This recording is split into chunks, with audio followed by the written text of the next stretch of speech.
Magandang gabi po sa inyo lahat. Alexander Lexter Jules nang babalik po para sa inyong evening update about kay Maymay Entrata. Nako, Maymay Entrata starstruck pa rin kay Miss Ann Curtis. Yan ang ipinahayag ni Maymay Entrata at sinabi niya kay Mr. Fong Navarro nang makatabi niyang muli si Miss Ann Curtis sa pangalawang araw niya as guest host sa It's Showtime. Ang sabi niya, di niya mapigilan, masa starstruck pa rin siya sa kagandahan umano ni Miss Ann Curtis. Kaya napabiglang nag-I love you itong si Maymay Entrata kay Miss Ann pagkatapos niya itong yakapin at yapusin dahilan siguro sa kilig niya na nandiyan sa tabi lang niya ang talagang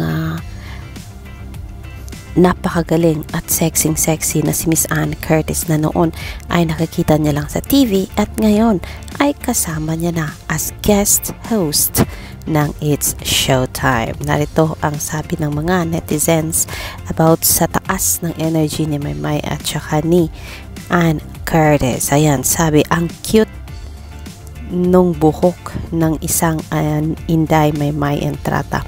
Cutie pie si Maymay, love kasi po kung titignan natin ay nakatali po, nakapony pero mayroong part na hindi na naitali at ang cute lang tignan ni Maymay Entrata. Medyo may laman na po ang ating si Meridel at tumaba na sa kaalaga ni Mami or ni Mama Lorna.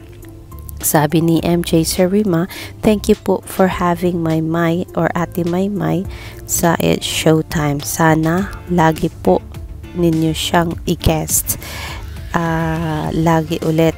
Pero salamat po talaga, kapamilya forever. Yan ang sabi ni Nerve26. Sabi ni Luchi, ang cutie. Yan, di lang po si Maymay kundi pati na rin daw si Miss Ann. Sabi ni Shania, dalawang maganda magkatabi. Salamat po, kapamilya. Bell Maymay, sana laging guest si Maymay dyan sa Showtime. Sana marinig tayo ng management ng lalo na ang namamahala ng It's Showtime. Masaya yarn, fangirling pa Maymay.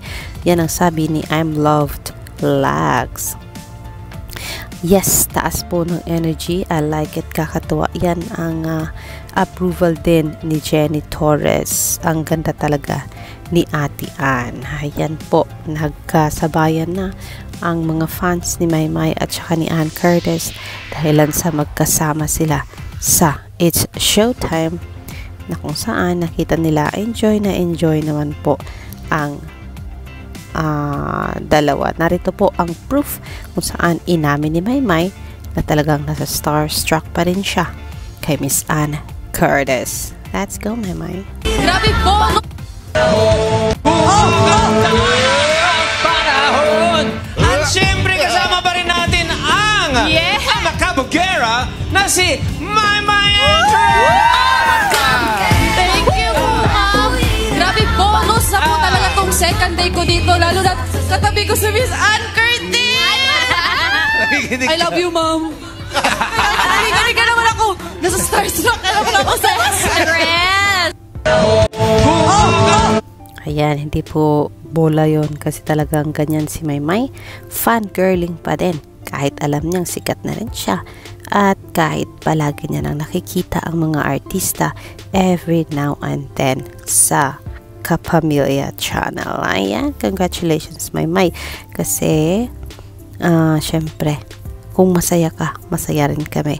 And of course, we are also hoping na sana ay meron ka pang mga times na ibalik dyan sa It's Showtime since nasa tawag dito, nasa concert tour pa rin naman si Miss Vice Ganda kasama si tawag dito, ang kanyang labi-labi do na si Ian Perez. Yan po mga kapamilya ang ating update for Maymay Entrata. Hanggang ngayon ay hindi ko pa po makita ang teaser ng I Want Us Up Online Tomorrow Pero yes, tawag dito,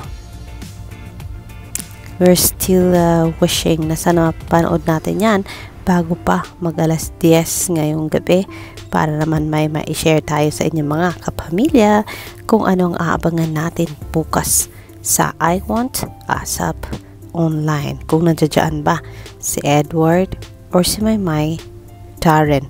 Kasi nakita ko pag magbabalik ang isang Robby Domingo sa I Want ASAP Online. Ano kaya ang gagawin ni Robby? Babalik na kaya siya as mainstay host or pipsita lang sa I Want ASAP Online bukas? Malalaman pa rin naman natin yan, kaya yan muna ang ating update mga kapatid, mga kapamilya, and I hope to see you tomorrow. Dito lang yan sa aking channel, Alexander Lexter Jules. Sa mga hindi pa po nakapag-subscribe, i-subscribe nyo na yan mga kapatid, kasi po dito po sa aking channel wala pong katapusang update about Maymay and Edward and all their friends. Dito tayo sa post ni It's Showtime 12 hours ago. Sabi niya, Showtime ayos dito Sabado, good vibes kasama sina Ogel Cassett, Fong Navarro, Ann Curtis, Maymay Entrata, at hindi na naisali si Miss Caril dito po. Bakit kaya? But anyways, baka nakaligtaan. Sabi ni Kay, ang dami kong tawa kay Maymay Entrata sa utot na nag-second voice. Merong ganun, Maymay. Thank you, Showtime. Ayan, sabi ni Maymay Lovers, thank you, Showtime. Maymay Kabugera sa Showtime yun. Ayan po. So, yan po kanina ang post ni It's Showtime. And naiyak-iyak pa itong si Equal Love kasi ang sweet daw ng Showtime hosts kay Maymay Entrata. At sabi ni Sam, aprobado sa kanya yun kasi sabi niya, yun din napansin ko, ramdam mo na welcome si Inday sa kanila. Ayan na, kasi kung mapansin nyo, sweet na sweet si Chang Ami, si Karil, si Ann, si Wong, and even Ryan Bang sa nag-iisang kabugera ng bayan, si Maymay Entrata. Ayan, happy Sabado, madlang people. Happy Sabado talaga kasi kasama nila si Maymay Entrata kanina po. Sabi ni Cordapia, happy Saturday po. Thank you for having Maymay. Ayan. So maraming nagpasalamat sa Showtime nang dahil sa nag-guest host nila si Maymay for 2 consecutive days. Ayan po. I will see you tomorrow mga kapamilya for more. Magandang gabi po sa lahat. Good night na po everyone.